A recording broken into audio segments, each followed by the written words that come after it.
Very good morning to all of you. Industrial Hydraulic and Pneumatic Diploma in Mechanical Engineering semester 6 याची जी lecture series सुरू केली आपण त्याच्या 100व्या स्लाइडला आपण पोहोचलोय असं मी मागच्या लेक्चरला बोललो. भारतरत्न सचिन रमेश तेंडुलकर स्क्रीनवरती जी व्यक्ती तुम्हाला दिसते ही व्यक्ती माझ्यासाठीच असं नाही, संपूर्ण जगासाठी ती एक खूप मोठं इन्स्पिरेशन आहे.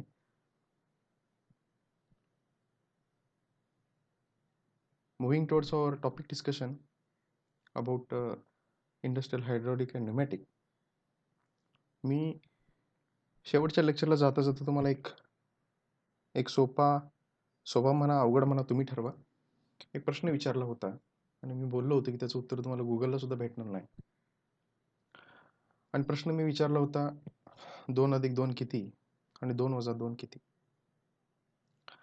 काही जणांना असं वाटलं असेल कदाचित त्या दिवशी मी काहीतरी माझ्या औषध गोळ्या घ्यायचं विसरलो असेल, पण तसं नाही. तुम्हाला सुद्धा कल्पना आहे की मला फक्त प्रश्न विचारायचा नव्हता, तर त्या प्रश्नामागं मला एक लॉजिक तुम्हाला सांगायचं होतं. 2+2 4 आणि 2+2 0 हे जगजाहीर आहे. त्यासाठी गुगलला सर्च करायची सुद्धा गरज नाही. पण बघा, मी सांगतोय ते पटतंय का बघा. या प्रश्नाचा विचार करा. 2+2 2+2 म्हणजे 4 आणि 2+2 म्हणजे 0. मी आता समोर प्रश्नही लिहिला आणि त्याचं उत्तरही लिहिलं. आता मला तुम्ही सांगा, हे जे 2 प्रश्न आहेत, ह्या प्रश्नाचं उत्तर समाजात कोण कोण देऊ शकतं? स्टार्टिंग फ्रॉम 4थीत असणारा एखादा विद्यार्थीपासून ते इंजिनिअरिंग क्षेत्रामध्ये, मेडिकल क्षेत्रामध्ये किंवा एखादा विद्वान सायंटिस्ट, अशी लोक सुद्धा याचं उत्तर सहज देऊ शकतात. एखादी अडाणी व्यक्ती सुद्धा, अनएज्युकेटेड व्यक्ती सुद्धा, पण जिला व्यवहार ज्ञान आहे, अंकगणिताची माहिती आहे. तुम्हाला कदाचित माहित असेल की जुनी लोक, आपल्या आजी आजोबांच्या काळातील लोक, जी मोडीलिपीशी खूप माहिती आहे त्यांना, त्यातील मोडीलिपीत मातब्बर आहेत, अंकगणितात मातब्बर आहेत, पाढे त्यांना असे तोंडपाठ आहेत. ती लोक ह्या अशा प्रश्नांचं उत्तर, हा प्रश्न काहीच नाही पण कितीतरी अवघड गणिती कॅल्क्युलेशन ते असे चुटकीसरशी करतात, अगदी पटकन करतात. त्यांना ते करणं, किंवा हा प्रश्न तुम्ही भारतातील एका विद्यार्थ्याला विचारला काय किंवा परदेशातल्या एका विद्यार्थ्याला विचारला काय, उत्तर तेच आहे. पण ते का? त्याच्या मागची हिस्ट्री जर तुम्ही जाणून घेतली, त्याच्या मागचं रहस्य जर तुम्ही जाणून घेतलं, तर त्याच्या मागचं रहस्य हेच आहे की इथं ह्या 2 आणि ह्या 2च्या मध्ये जे काही इंडिकेट केलंय आणि ह्या 2 आणि ह्या 2च्या मध्ये जे काही इंडिकेट केलंय, त्याचा असणारा मीनिंग, त्याचा असणारा अर्थ हा जगमान्य आहे. तो भारतात असला काय किंवा इतर परदेशात असला काय, तो सगळ्यांना ज्ञात आहे. आपण आपल्या मेमरीत कुठंतरी फिक्स केलंय की मला ज्यावेळी हा असा क्रॉस काइंड ऑफ सिम्बॉल दिसतो, तो म्हणजे समेशन आहे. मला 2 गोष्टी एकत्र आणायच्या आहेत, ॲडिशन करायची आहे. ज्यावेळी मी असं ड्रॉ करतो, याचा अर्थ हे सबस्ट्रॅक्शन आहे. मला 2 गोष्टी एकमेकांपासून वेगळ्या करायच्या आहेत, वजाबाकी मला करायची आहे. गुणिले असेल तर हे असं मी क्रॉस चिन्ह काढतो, गुणाकार म्हणतो आपण त्याला, मल्टिप्लिकेशन म्हणतो. भागाकार म्हणजे हे असं काहीतरी आहे, किंवा हे असं स्लॅश काढतो आपण. सो समजतंय का बघा तुम्हाला? हा प्रत्येक एक सिम्बॉल आहे. हे जे मी इथं जे काय ड्रॉ करून दाखवले, हे सगळे सिम्बॉल्स आहेत आणि हे सिम्बॉल्स आपल्या मेमरीमध्ये फिक्स आहेत. म्हणूनच आपण 2+2 काय, 2+2 काय, किंवा 22×242 काय? कॅल्क्युलेशन आपण थोडा वेळ दिला तर नक्की करू शकतो. प्रश्न आकड्यांचा नाही आहे.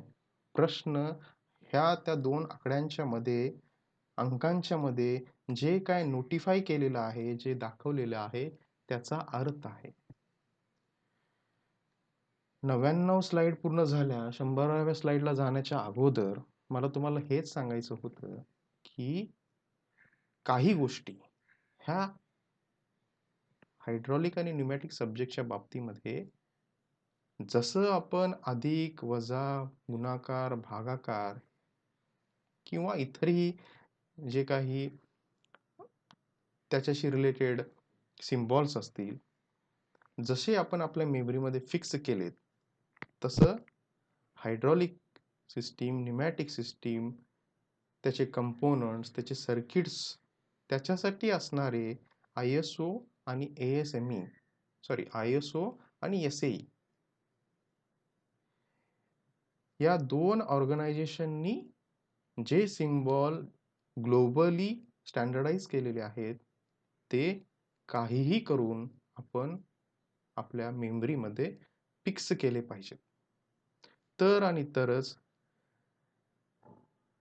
तुम्ही उद्या जाऊन एखादं न्यूमॅटिक सर्किट किंवा हायड्रॉलिक सर्किट स्वतःच जर डेव्हलप केलं, त्याचा शोध लावला आणि तुम्हाला ते जगजाहीर करायचं असेल, तुमचा देश सोडून बाहेरच्या देशातील लोकांना सुद्धा तुमचा रिसर्च तुम्हाला शोकेस करायचा असेल, समजावून सांगायचं असेल, तर तुम्हाला त्या सर्किट्समध्ये त्याच सिम्बॉलचा यूज करायला लागेल जे ग्लोबली ॲक्सेप्टेड आहेत. सो आजच्या लेक्चरमध्ये आपण तेच डिस्कस करायचे आहे की ते ग्लोबली सिम्बॉल्स काय आहेत आणि ते ग्लोबली ॲक्सेप्टेड असलेले सिम्बॉल्स, ते मशीन कंपोनंट्स, ते कंपोनंट्स एकत्र येऊन न्यूमॅटिक सिस्टीम आणि हायड्रॉलिक सिस्टीम ही कशी इंडिकेट केली जाते, कशी डिस्क्राईब केली जाते. 100व्या स्लाइडला जायच्या अगोदर मी तुम्हाला हे एवढंच सांगेन की इथून पुढं स्क्रीनवरती दिसणारे सगळे सिम्बॉल हे काहीही करून बाय हुक और क्रुक तुम्हाला ते लक्षात ठेवायचेच आहेत. त्याला दुसरा ऑप्शन नाही. सकाळी उठल्यानंतर, दुपारी जेवताना, दुपारी जेवून झाल्यानंतर, रात्री झोपण्यापूर्वी, झोपून उठल्यानंतर, प्रत्येक वेळी, प्रत्येक क्षणी, जितक्या वेळा शक्य होईल तितक्या वेळा ते सिम्बॉल बघा आणि तुमच्या मेमरीमध्ये ते कुठंतरी फिक्स करा. फायदा तुमचाच आहे.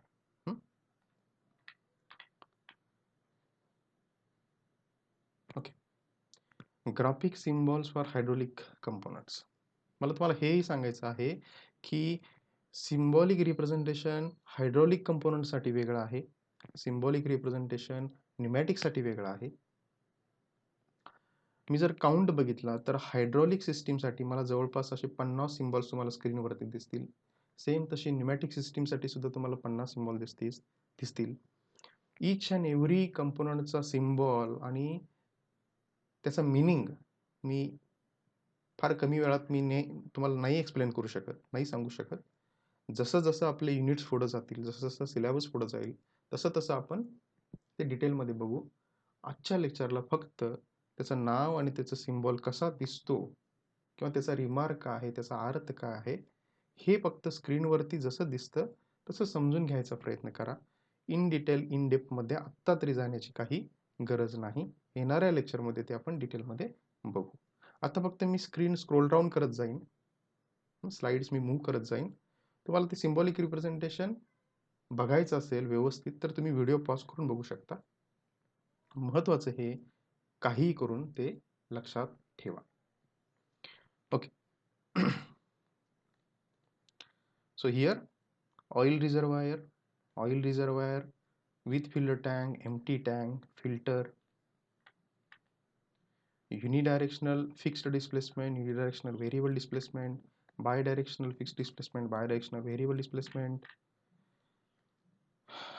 त्याच्यानंतर हे जे आहेत प्रेशर कंट्रोल वॉल्वसाठी हायड्रॉलिक सिस्टीममध्ये जे काय आपण सिम्बॉल देतो ते simple check valve, pilot check valve, direct pressure operated pilot, pressure reducing valve, unloading valve, sequence valve, counter balance valve.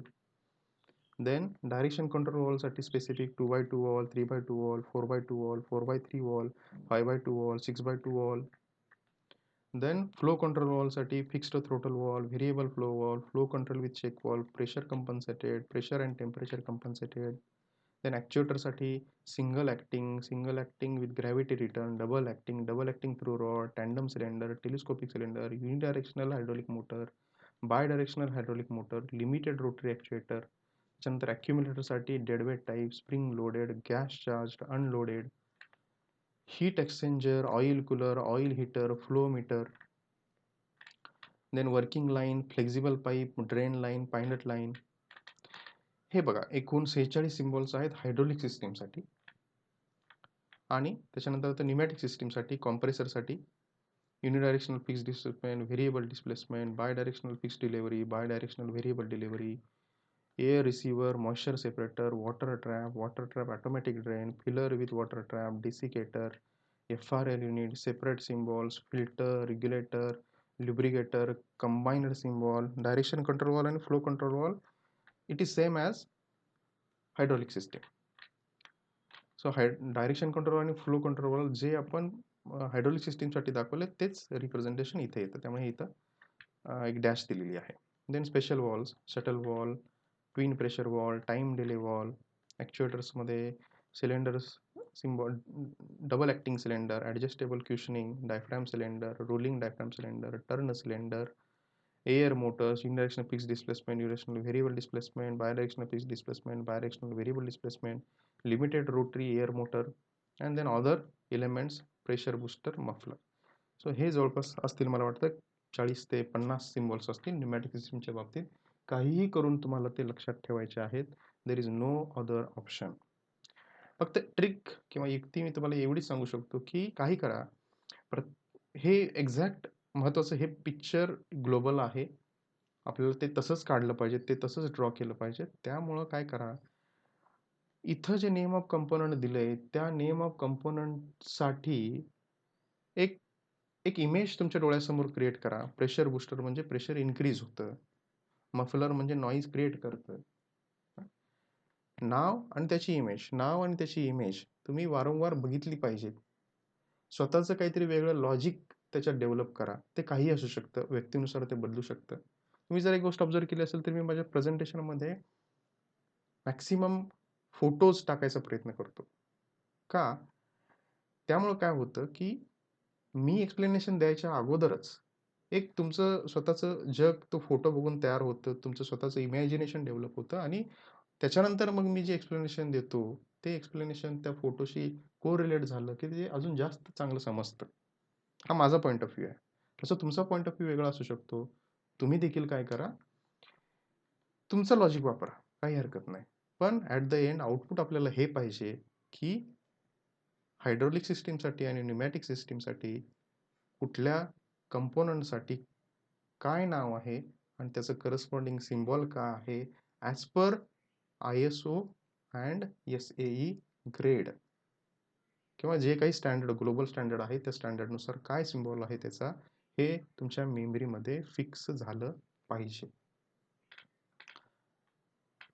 Then हे direction control valve, push button, roller, lever, pedal, solenoid, pilot control, हे डिटेलमध्ये आपण बघणार आहे येणाऱ्या युनिट्समध्ये. So don't worry about it.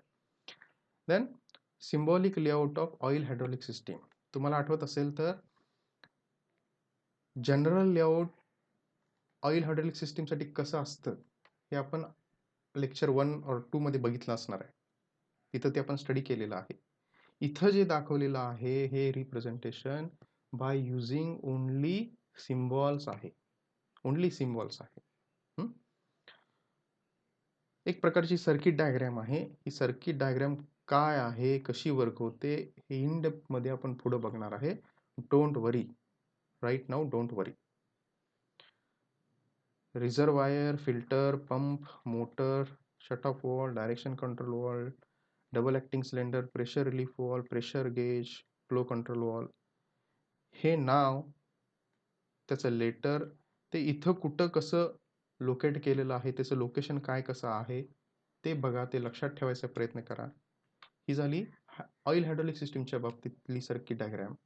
Same तशी pneumatic सिस्टीमसाठी ही सर्किट डायग्राम आहे. Air in, compressor, receiver.